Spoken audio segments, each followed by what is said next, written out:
तो दोस्तों हाल ही में भारत ने अपनी अग्नि 5 मिसाइल को टेस्ट करके हमारी चाइना के खिलाफ जो कैपेबिलिटीज़ है उनको पूरी दुनिया के सामने रख दिया है।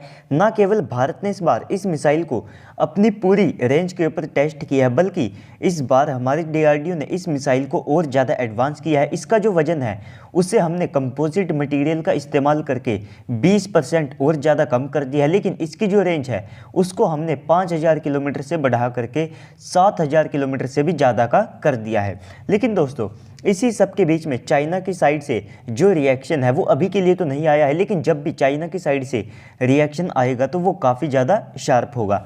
लेकिन इसी सब के बीच में एक और आर्टिकल पब्लिक किया गया है जो कि एक बेसिकली ओपिनियन बेस्ड आर्टिकल है। तो आप इससे एग्री और डिसएग्री दोनों कर सकते हैं। आपकी जो ओपिनियन है वो इस आर्टिकल से अलग हो सकती है, क्योंकि हर किसी का चीज़ों को समझने का और साथ में उनको देखने का जो पर्सपेक्टिव होता है वो अलग अलग होता है, जिसके कारण आप यहाँ पर इस आर्टिकल या फिर इस ओपिनियन से एग्री और डिसएग्री दोनों कर सकते हैं। आपका जो ओपिनियन है वो इस ओपिनियन से अलग हो सकता है। लेकिन दोस्तों ये टॉपिक काफ़ी ज़्यादा इंटरेस्टिंग था, जिसके कारण यहाँ पर जो भी जानकारी पॉसिबल हो सकती है वो मैं आप सबको देने की कोशिश करूंगा।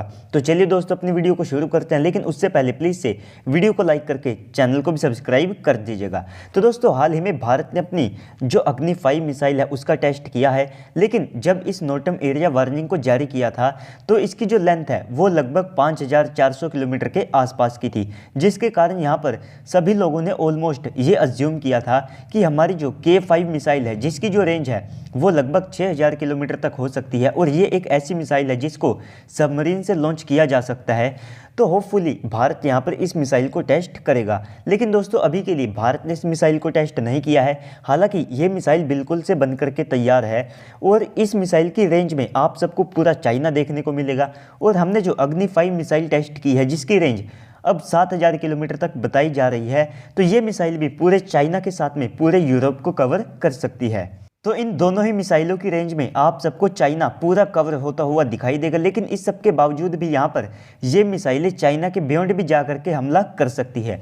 लेकिन इसी के साथ में भारत अपनी जो K6 मिसाइल है उसे भी बनाने वाला है, जिसकी जो रेंज है उसे लगभग 8000 किलोमीटर के आसपास का बताया जाता है। और ये जो रेंज है ये तो भारत के द्वारा क्लेम की जाती है। हो सकता है कि इस मिसाइल की जो रेंज है वो आप सबको 10,000 किलोमीटर से ज़्यादा की दिखाई दे, लेकिन जो हमारा ऑफिशियल क्लेम है हम उसे ही करके चल सकते हैं, जो कि लगभग 8000 किलोमीटर के आसपास का है।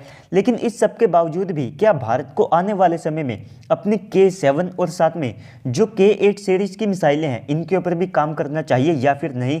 और इन मिसाइलों की जो रेंज है वो हमें लगभग 10,000 से लेकर के 12,000 किलोमीटर के आसपास की रखनी चाहिए। तो अगर आप पूरी दुनिया में अकेले चाइना को छोड़ दे तो आप सबको देखने को मिलेगा कि ऑलमोस्ट पूरी दुनिया में भारत के फ्रेंडली कंट्रीज है। हर देश के साथ में भारत के जो रिलेशन है वे काफ़ी ज़्यादा अच्छे हैं। तो क्या हमें सच में ऐसी मिसाइलों के ऊपर काम करना चाहिए जिनकी रेंज 10,000 से लेकर के 12,000 किलोमीटर के आसपास की हो? और ऐसे में हमारे ये जो फ्रेंडली कंट्रीज़ है ये हमारे ऊपर क्वेश्चन मार्क भी उठा सकते हैं। जब हमें केवल चाइना को ही टारगेट करना है तो क्यों हम इतनी ज़्यादा बड़ी मिसाइलों को बना रहे हैं? लेकिन अगर आप इन देशों को देखते हैं, जैसे कि आप फ्रांस या फिर UK का एग्जाम्पल ले लीजिए, तो इनके पास आप सबको ऐसी मिसाइलें देखने को मिलेगी जिनकी जो रेंज है वो 10,000 से लेकर के 14,000 किलोमीटर के आसपास है। तो जब ये देश खुद से ही इतनी ज़्यादा लॉन्ग रेंज की बैलिस्टिक मिसाइल्स को अपने बेड़े में शामिल करके बैठे हैं, जिसको ये लैंड तो छोड़िए सबमरीन से भी लॉन्च कर सकते हैं, तो क्यों भारत को इनकी चिंता करते हुए